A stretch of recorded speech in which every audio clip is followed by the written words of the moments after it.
پکوڑوں کو اندر سے نرم اور باہر سے خستہ بنانے کے لیے پکوڑوں کو بناتے وقت اس میں 2 سے 3 چمچ تیل ڈال دیں اور پھر پکوڑوں کو بنا کر تلیں۔ پکوڑے انتہائی نرم اور باہر سے کرسپی بنیں گے۔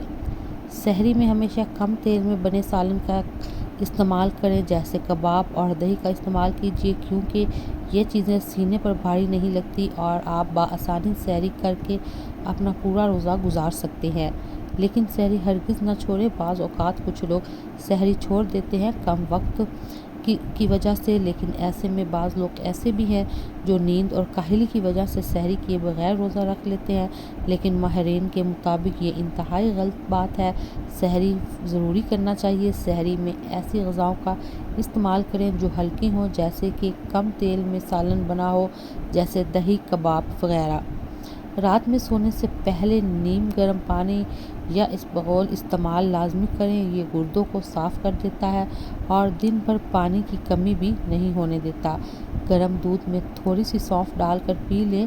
دن بھر بھوک پیاس میں ہونے والی کمر درد سے چھٹکارا مل جائے گا۔ اچانک گھر میں مہمان آ جائیں افطاری پر اور میٹھے میں کچھ نہ بنا ہو تو فوراً سے فروٹ چاٹ بنا لیں، جو کہ ہر گھر میں بنتی ہے۔ اس میں کریم ڈال کر اوپر سے لال شربت ڈال دیں، تھوڑے سے ڈرائی فروٹ ڈال دیں جو کہ بہت ہی اچھے لگیں گے۔ بیسن یا میدے کو اگر کیڑا لگنے سے بچانے کے لیے اس میں 2-3 تیز پتے اور لونگ ڈال دیں تو میدے اور بیسن کو کبھی کیڑا نہیں لگے گا۔ افطاری کے بعد اکثر لوگوں میں سستی اور کاہلی کے ساتھ آدھے سر کا درد بھی شروع ہو جاتا ہے۔ ایسے میں برف کے کیوب گردن کے نچلے حصے پر رگڑیں، جیسے فوری آرام آ جائے گا۔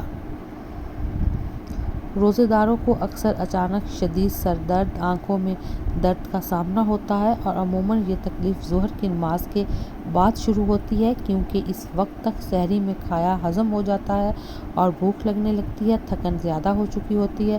ایسے میں گہری سانسیں لیں، تھوڑی سی نیند لیں یا پھر نہانے سے بھی اس مسئلے کا حل مل جاتا ہے۔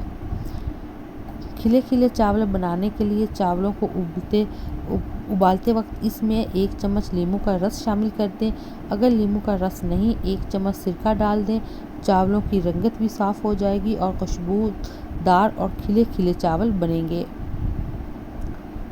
پکوڑے بناتے وقت کبھی سوڈے کا استعمال نہ کریں، کیونکہ ایک تو یہ بلڈ پریشر بڑھا دیتا ہے اور جن پکوڑوں میں سوڈا ڈالا گیا ہو تو پھر وہ اضافی تیل جذب کر لیتے ہیں۔ مہنگائی کے اس دور میں تیل کا استعمال بھی زیادہ ہوتا ہے، جو کہ صحت کے لیے اچھا نہیں ہے۔ نرم کوفتہ بنانا ہو تو قیمہ بغیر چربی والا لیں۔ کوفتے بناتے وقت پیاز ضرور ڈالیں، اس سے کوفتے اندر سے بہت زیادہ نرم بنتے ہیں، ذائقے میں بھی بہترین لگتے ہیں۔ رمضان میں بعض اوقات عورتوں سے غلطی سے کھانے میں مرچیں زیادہ ڈل جاتی ہیں، جس کے باعث وہ بہت زیادہ پریشان ہو جاتی ہیں اور ایسی صورت میں وہ کھانے کو چیک بھی نہیں کر سکتی، کیونکہ وہ روزے میں ہوتی ہیں۔ تو اس میں 2 عدد لیموں کا رس نچوڑ دیں۔ سالن میں ڈالی گئی مرچیں کافی حد تک کم ہو جائیں گی۔ دہی پھلکیاں پکوڑوں سے زیادہ بہتر ہوتی ہیں، کیونکہ پھلکیوں کو پانی میں بھگونے کی وجہ سے ان میں موجود تیل نکل جاتا ہے، جس کے باعث کولیسٹرول کے مریض بھی بآسانی سے لطف اندوز ہو سکتے ہیں، اور یہ دہی ویسے بھی صحت کے لیے بہت ضروری ہوتا ہے۔ رمضان میں خواتین کو چاہیے سالن بناتے وقت نمک کا استعمال کم کریں، کیونکہ نمک وزن کے بڑھنے کا باعث بنتا ہے۔ افطاری کے وقت ہر کوئی بہت زیادہ کھانا کھاتا ہے، جس کی وجہ سے ان کا وزن بڑھنے لگتا ہے اور عید پر بڑھے ہوئے وزن سے وہ پریشان ہو جاتے ہیں۔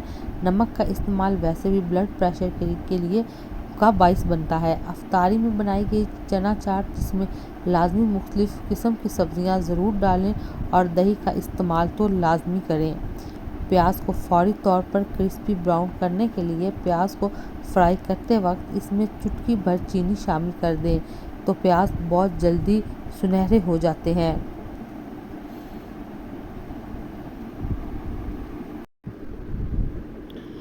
رمضان میں اکثر لوگوں کو لوز موشن ہو جاتے ہیں افطاری میں بیسن کے اپنے پکوڑے اور تلی ہوئی اشیاء کھانے کی وجہ سے، تو ایسے میں آدھے سے 1 چائے کا چمچ پتی جو چائے میں ڈالی جاتی ہے پانی کے ساتھ پھانک لیں، موشن فوراً رک جائیں گے۔ افطاری کے بعد کی تیزابیت اور معدے میں گیس سے بچنے کے لیے ایک ڈبے میں اجوائن نمک ہم وزن لے کر ملا کر رکھ لیں اور یہ ایک چٹکی بھر کھا لیا کریں۔